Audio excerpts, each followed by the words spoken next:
Next on Max TV, we take a look at Medina Ortiz, we take a look at the King, Arthur Abraham, and we review Latin Fury. Coming up on the next round.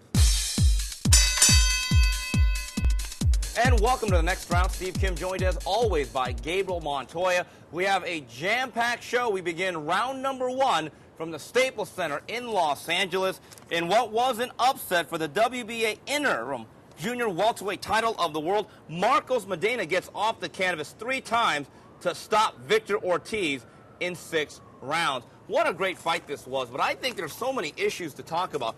First of all, let's talk about the fight itself. I think round number 1 may have been the most dramatic round that I've seen in 2009. And the fight itself was simply one of the best you're ever going to see. Oh, man, yeah, it was unbelievable. Great fight. I mean, it made you forget how horrible the undercard was. That first round is definitely round of the year, in my opinion. It was just interesting. When coming into the fight, you know, I thought that Ortiz was going to outbox him. I thought he would taste Medina's power early, maybe go down early, and then from there kind of get safe and realize that this was a guy that was a world-class opponent, unlike any that he'd ever faced.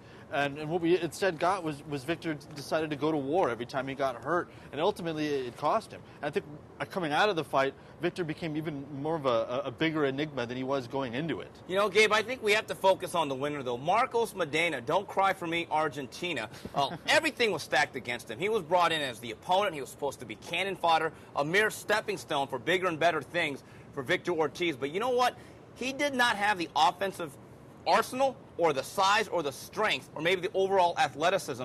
But I know one thing he had that was better than Victor Ortiz right here. I thought he was a tougher guy. I thought he caught a little bit better. And by the end of the 5th round, he was surging. And he was absolutely the guy that bit down on his mouth guard. And he was the guy that said to himself, I will not lose this fight. This was pure will over skill, man. I mean, coming into the fight, everybody was really dismissing Medina and looking at him and saying, you know, well, he lost to Kotelnik, who some people have called the weakest belt holder in the game, so he must not be any good. And apparently they didn't watch the fight because it was a very controversial, very close split decision loss.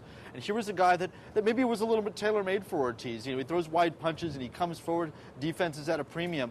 But you can't measure heart and you can't measure will. And it's clear that losing to Kotelnik like that on foreign soil really kind of emboldened him and made him, you know, not quit in this fight. That was really the difference. He didn't quit, and Ortiz did. Gabe, he reminds me of a better, more technically sound, sharper shooting Jorge Barrios. Yeah. A guy that might be lacking technically in certain areas, may not be the most stylish fighters, but they are gritty, gutty little fighters with the emphasis on the word fighter. Now we got to talk about the controversy. Victor Ortiz, did he quit in this fight? Gabe, me and you were ringside. We're not making any judgments about a guy's courage or character, because let's face it, most people ringside could not do what these guys do inside the ring. But the bottom line is, once you sign that contract, you sign a covenant to make that deal, that this job, this business is very, very dangerous, and it's very, very tough, and it's for the toughest men, period. When you look at Victor Ortiz and his body language at the end of the 5th round, going into his corner, and the way he behaved in the 6th round, he absolutely positively waved that fight off. He gave the ringside physician and the referee, Raul Caiz, no choice but to wave the fight off. Yeah, no, I have to totally agree. I mean, I don't think he was really, even with the getting 2 knockdowns in the 2nd, ever quite the same from the right hand that dropped him in that 1st. I mean, it wasn't like he got hit on the sweet spot and his legs went out. He got upended and dropped hard on his back. And I think at the end of the 5th, he took 2 really solid right hands, one that about took his head off right at the bell. And I don't think he ever quite recovered. And Medina, being a smart veteran guy, went out there and did his job and landed immediately a right at the top of the 6th and ended things. But there's no question. Ortiz got up, he waved his hands like that, and when the ref said something to him, he turned and kind of threw his gloves like that. He walked away from the fight. And whatever Caiz Sr. was thinking, I don't know, bringing him over to the doctor. Have you ever seen that? No, because the bottom line is, after a knockdown, it's supposed to be a mandatory 8. You don't get the mandatory 8 and then a checkup, which then becomes a timeout, because then at that point, that destroys the integrity of the knockdown and the advantage created by fighter A, who created the knockdown. Now, there was some controversy at the post-fight press conference started by our own Gabriel Montoya. You basically confronted Victor Ortiz over his actions, and I know the Golden Boy brass jumped in his defense. It almost seems to me like Golden Boy wanted this thing to happen so badly. They were so close to creating a real superstar that was going to be a ticket seller, that was going to be able to headline pay-per-view events. But didn't it have the feel of 2 things? all the president's men or all the king's men trying to put back together Humpty Dumpty? Yeah, I mean, they really put all their eggs in this basket. And, you know, they're doing their job. They're promoters. They've got to protect their investment.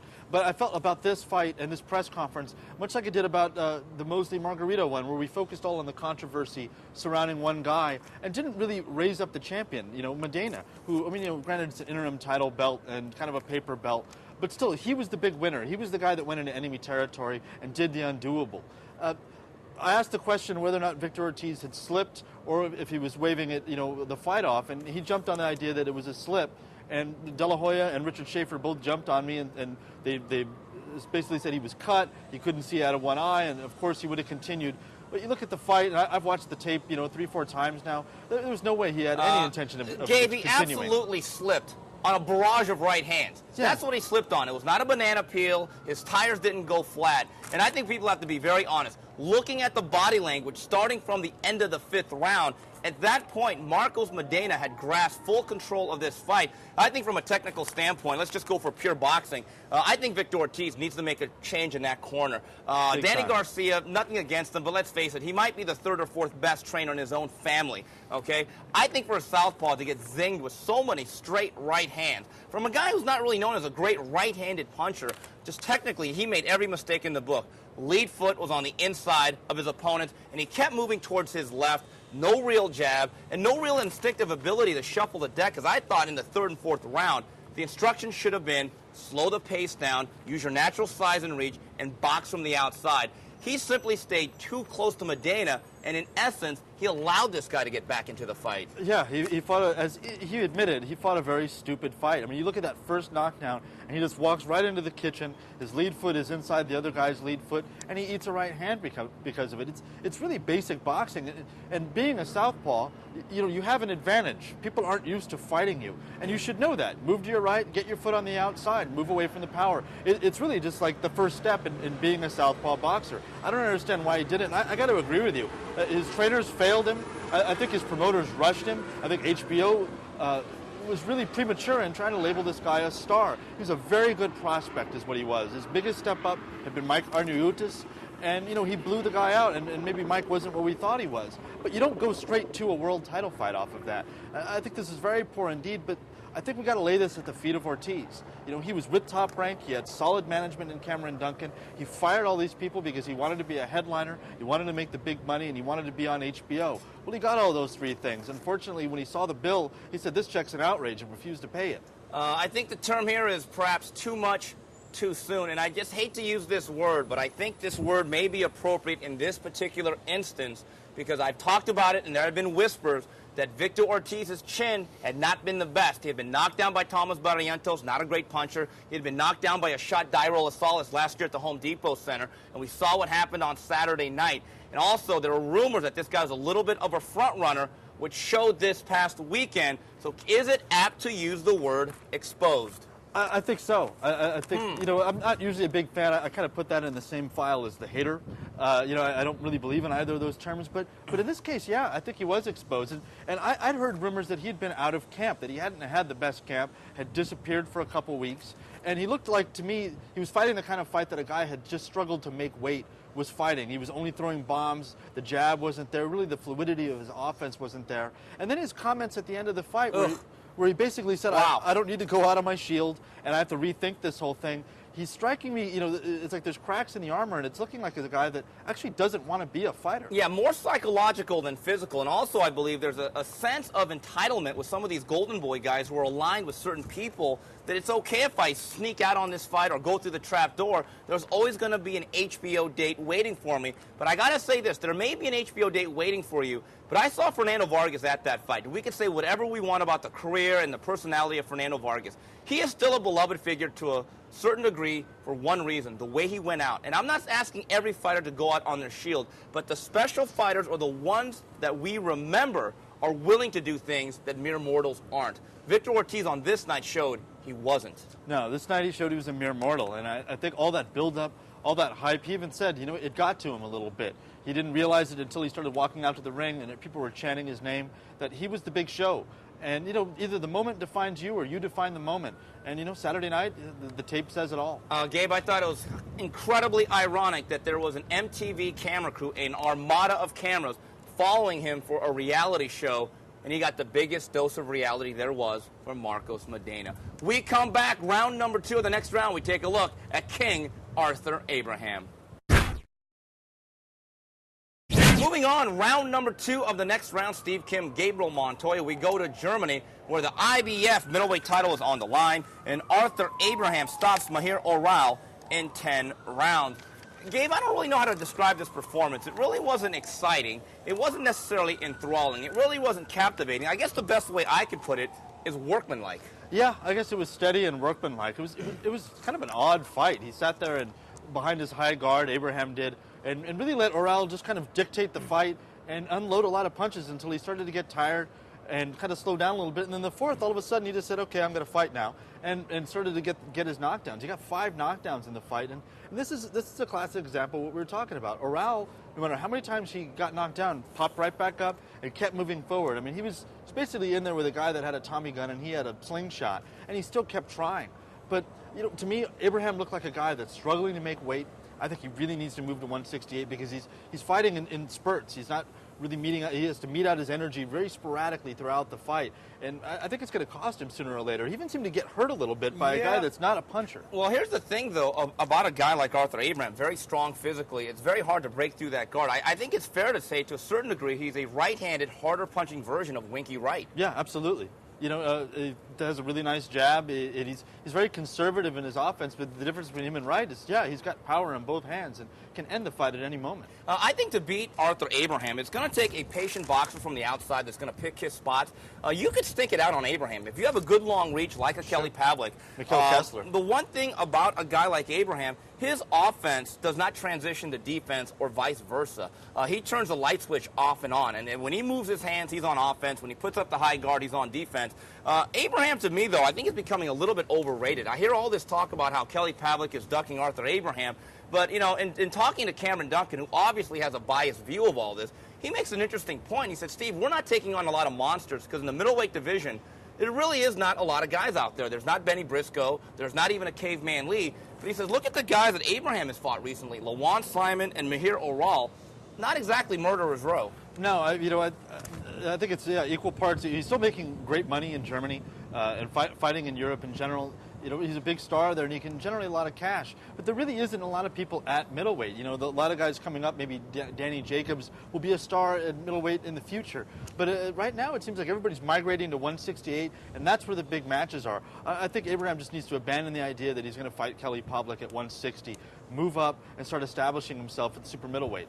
For all the talk of the Pavlik-Abraham fight not happening and that being an injustice, which I agree with, there's another middleweight champion that's had a pretty good run that they've been circling each other, but never facing each other. How him and Felix Sturm have never even gotten into serious discussions about fighting each other, to me, is mind-boggling in a lot of respects, Gabe. Yeah, and I think it's actually a good matchup. And with Sturm's attributes as a fighter, he's the kind of guy that could stink out the joint against Arthur Abraham. He's got a nice jab. He can move well. He can switch, from southpaw to orthodox. I think he's a tough matchup. And again, I think there's probably a reason why they're not facing him. It makes me wonder. Probably the only tough guy that Abraham has fought in the last few years is Edison Miranda. And he needed a 5 to 10 minute timeout in that first fight to essentially win that fight in very controversial fashion. Yeah. And I know a lot of people favor Abraham against Kelly Pavlik. Remember, if that fight were to come to fruition within the next 6 to 9 months, a couple of factors. That fight would not be in Germany. It would be in the United States. Mm-hmm. And number 2, Kelly Pavlik would be the best offensive fighter that Arthur Abraham has faced in maybe his whole career, if you really think about it. Yeah, Edison Miranda is a pretty limited guy. At least Kelly Pavlik is a pretty two-fisted guy. He doesn't. You can move around him. I always have favored Abraham in that fight. I think he's the better all-around fighter. But I think Kelly Pavlik would have a lot of advantages, especially being a taller guy that's kind of shooting downhill, and the fact that it wouldn't be in Germany. And I've heard a lot of rumors that Abraham weighs in private or doesn't quite make weight. And, just being on your home turf, there's a lot of advantages to that. It would be a much more even fight if, say, it happened in Vegas or Madison Square Garden. So there you have it. King Arthur rules once again. When we come back, we take a look at Latin Fury 9. moving on, round number 3 of the next round, we take a look at Latin Fury 9 from Atlantic City, New Jersey. Your results for the WBO Junior Featherweight title. Juanma Lopez, he finally catches up to Oliver Longty, knocking him out in 9. Junior middleweights, Yuri Foreman, no contest in 4 over Cornelius K9 Bundridge. And then Vanes Martirosyan looks good, TKO in 6 over Andre Serkan.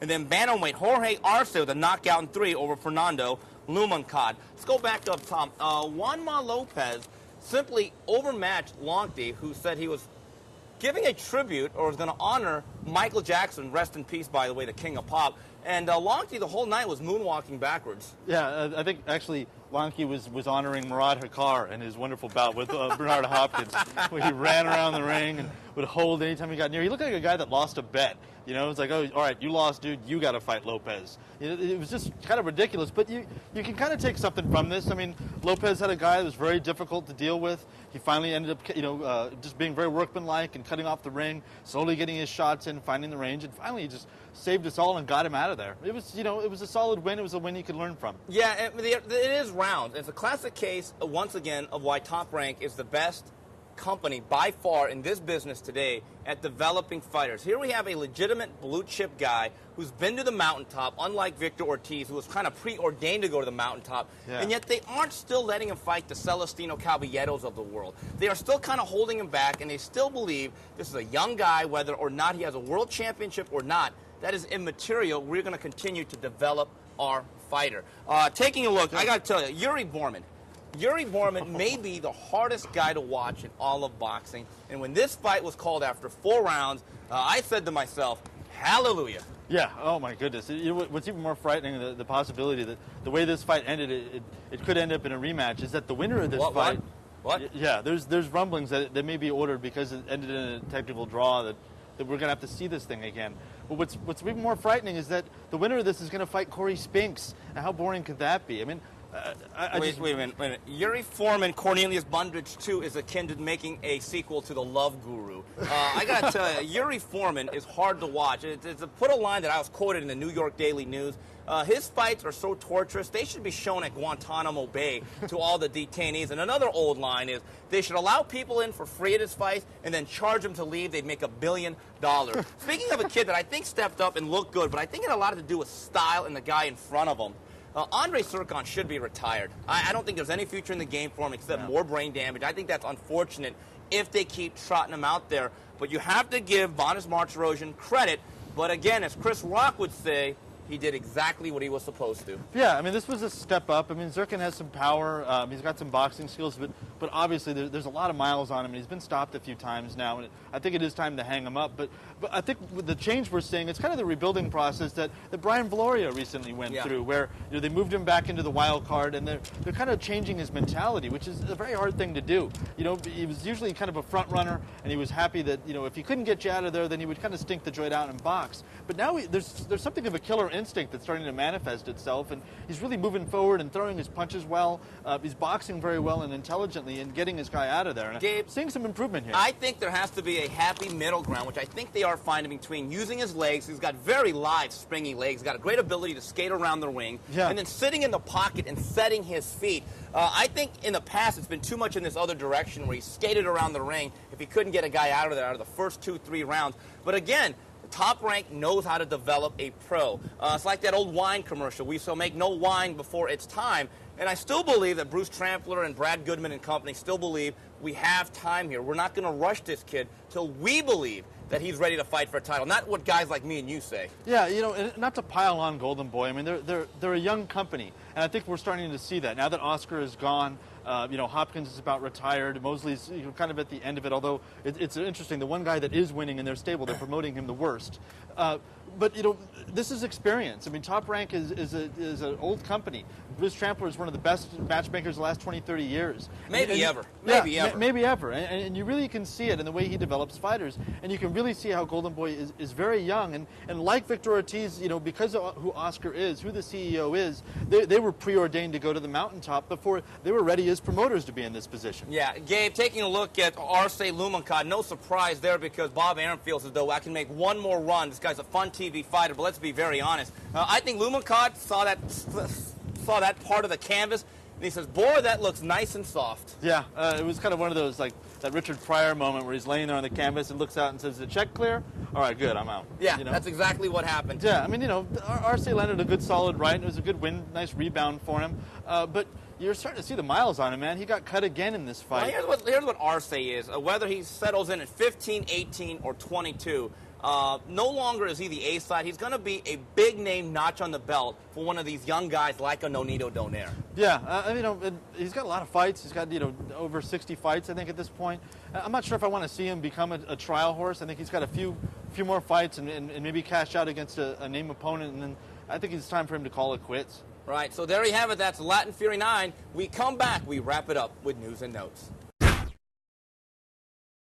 And we wrap it up here on News and Notes. We go to the fight review. Thursday night in Pittsburgh, it's the return of Paul Spadafora. He knocks out Ivan Bustos in 6. Then on Friday night fights, prospect Daniel Jacobs with an 8th-round knockout over veteran George Blaze Walton. Saturday in Mexico for the WBA super featherweight title, Jorge Linares the KO in 8 over Josafat Perez. Going back up top, Paul Spadafora, who is now being trained by Pernell Whitaker. What an odd pairing that is on a lot of levels.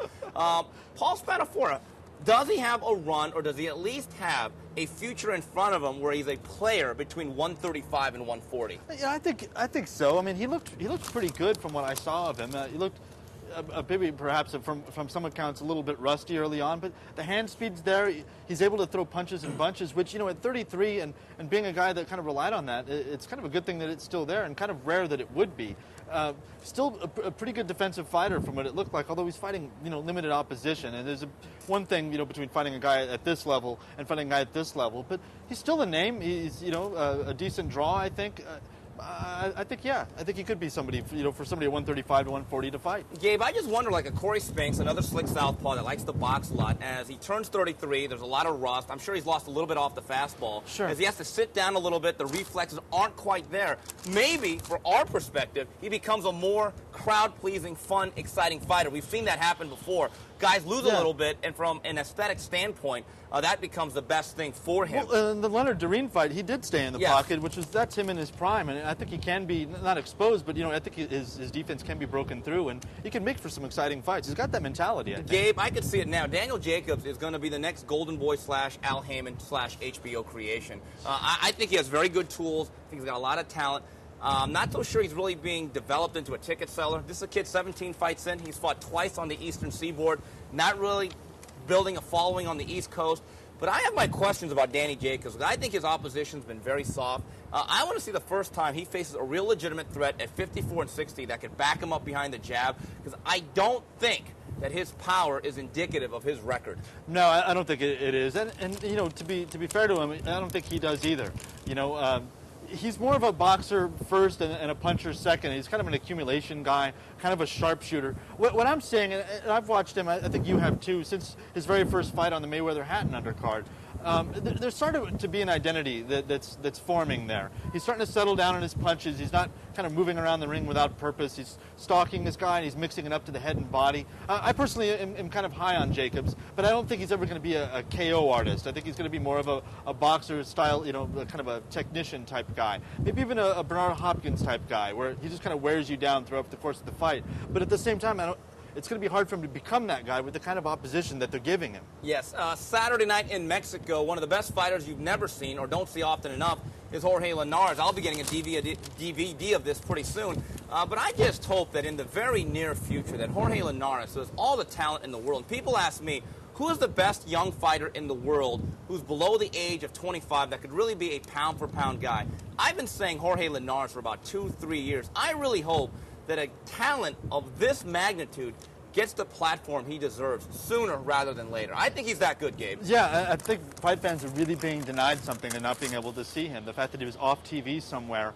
And really, this is kind of a larger picture of what's wrong with boxing in a sense. We had a ton of fight cards this weekend, and boxing just makes it so hard on its fans to follow the sport. You have to get a stream here or a DVD there, switching channels or TiVoing, just to catch all the action. And sitting there ringside in the Staples Center watching one of the worst undercards I've ever seen, if not the worst. I was wondering, why is Linares, fighting somewhere else? We can't see him. Wouldn't he be great on this card? Maybe we can combine, the Latin Fury card going on with this card and maybe get these promoters to work together and But you actually know sort what? of streamline But the Gabe, sport a little in bit. all fairness to Golden Boy and Top Rank, I think it's up to Taken Promotions, a very good company, very respected out of Sure. Japan, and that they got to bring this guy from the Far East to this country. Yeah. So let's be very honest. There's a lot of great boxing markets, and Asia has a very strong tradition. Sure. But most of the money, especially in this weight class, above the lighter 112, 115 pounders, once you start getting to 26, 30 and beyond, most of the money is made in this continent of the North America. So